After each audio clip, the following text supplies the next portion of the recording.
Crime reporter Abbas को, जो आधी रात को नोएडा फिल्म सिटी की सुनसान सड़क पर अपनी गाड़ी में बैठे कैमरामैन का इंतजार कर रहा था। तभी पीछे से एक काले साये ने उसके कंधे पर हाथ रखा और डर से उसकी हालत खराब हो गई। लेकिन असल में वो लड़की कोई भूत नहीं, बल्कि उसकी रिपोर्टिंग के लिए कैमरा सपोर्ट थी, जिसका नाम सुनते ही अब्बास मानो किसी शैतान में बदल गया हो और मरियम के खून का प्यासा हो गया। पर क्या मरियम सच में इस दुनिया को अलविदा कर गई? देखिए इस कहानी में आगे।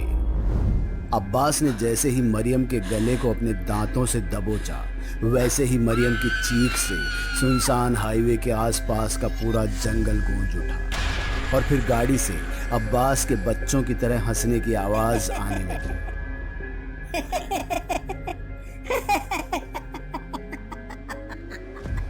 अरे मुझे ये नहीं पता था कि जिस मरियम ने डर से मेरी हवा निकाल दी थी, वो खुद छोटे से मजाक पर डर जाएगी। छोटा सा मजाक अब्बास, बस रहने दो तुम। इतना कहते ही मरियम की आंखों से आंसू मोतियों की तरह बहने लगे और वो दरवाजा खोलते हुए बाहर निकल गई। उसे रोता देख अब्बास भी मायूस हो गया, क्योंकि उसे नहीं पता था कि उसके एक छोटे से मजाक से मरियम इतना टूट जाएगी। इसलिए गाड़ी की दूसरी तरफ से वो भी बाहर निकला और देखा तो मरियम कार के सहारे सड़क पर बैठी रो रही थी। अब्बास ठीक उसके बगल में जाकर बैठ गया। उसने देखा कि मरियम अब भी डर से कांप रही है। उसे समझ नहीं आ रहा था कि वो अपने फैलाए हुए इस रायते को कैसे समेटे। इसलिए जल्दबाजी में उसने मरियम का हाथ बहुत ही प्यार से पकड़ लिया, बिना ये सोचे कि मरियम क्या सोचेगी। पर अब्बास का छूना महसूस होते ही मानो मरियम का घबराना रुक सा गया। वो झुकी हुई नजरों से अब्बास की तरफ देखने लगी और एक ही झटके में उसके गले लगकर रोने लगी। अब कभी मेरे साथ ऐसा मजाक नहीं करना, मेरी जान हलक में आ गई थी। अरे कुछ नहीं हुआ मरियम, शांत हो जाओ।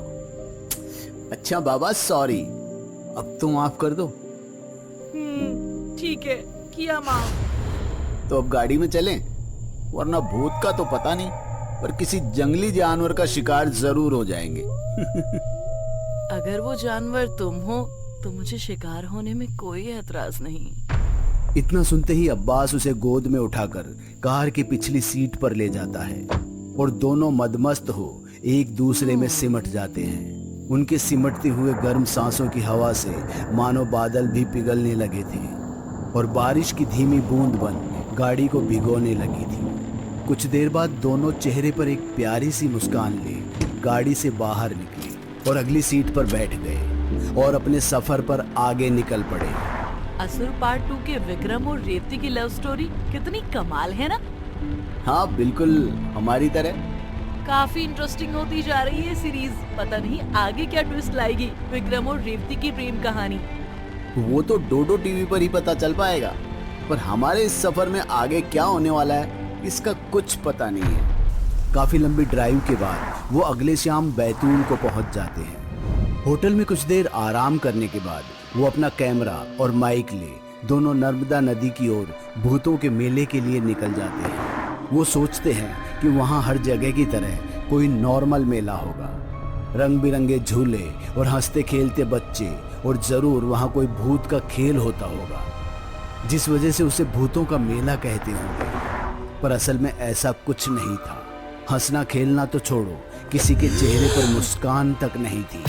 कुछ था तो सभी के चेहरों पर डर, भूत के तांडव की वजह से अपनों से बिछड़ जाने का दुख और प्रेत बाधा से ग्रसित लोगों की चीख और उनका पागलपन। मुझे मारने आया है, एक फूंक में तुझे हवा कर दूंगी।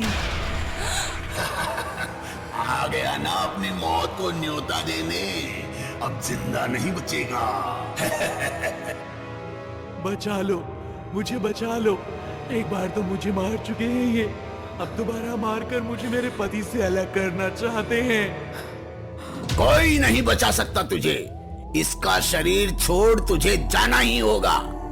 इतना कहकर महंत जी उसे अपनी चाबुक से लपेट घसीटते हुए सिद्ध स्थल पर ले गए और झाड़ फूंक शुरू कर दी। उस औरत को उसके परिवार के सदस्यों ने दोनों हाथों से खींचकर पकड़ा हुआ था और महंत जी मंत्रों के उच्चारण के साथ उन पर भभूत फेंक रहे थे। भभूत के पड़ते ही वो औरत चीख पड़ती है और महंत उससे एक ही सवाल करता है।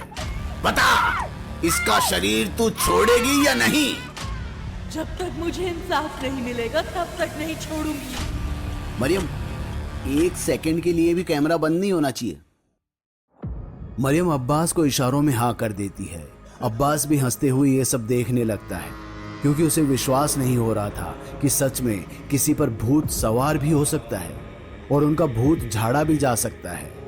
एक बार तो वो हंस भी पड़ा, जिस पर महंत जी ने उससे कहा, मीडिया से हो तो हर चीज पर सवाल करोगे और भगवान के अस्तित्व पर विश्वास नहीं करोगे, पर याद रखना, यहाँ कोई पाखंड नहीं हो रहा है। तुम जहाँ खड़े हो उसके पीछे हर पेड़ के एक एक पत्ते पर हजारों आत्माएं कैद हैं और इसकी आत्मा भी वही कैद होगी। रास्ते से हट जा, नहीं तो ये तुझे भी अपना घर बना लेगी। अरे महंत जी, आप अपना काम कीजिए ना, और मैं अपना काम करता हूँ। बाकी भूत बेताल ये सब बेकार की बातें हैं। विनाश काले विपरीत बुद्धि, खुद पछताएगा बाद में। ठीक है, आप शुरू कीजिए। मरियम, जूम इन करो। महंत के समझाने पर भी जब अब्बास उनकी बात नहीं मानता है तो वो अपना काम शुरू कर देता है, क्योंकि भूतों से मुक्ति के लिए और भी कई लोग लाइन में लगे थे। उधर अब्बास भी अपनी जबरदस्त रिपोर्टिंग कर रहा था।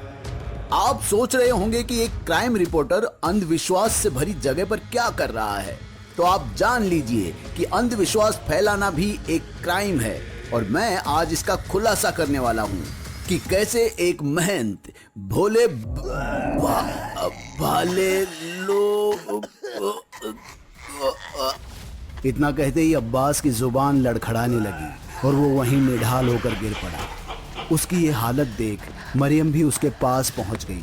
अब्बास का पूरा शरीर कंपकपा रहा था और उसकी जुबान से एक शब्द भी नहीं निकल रहा था।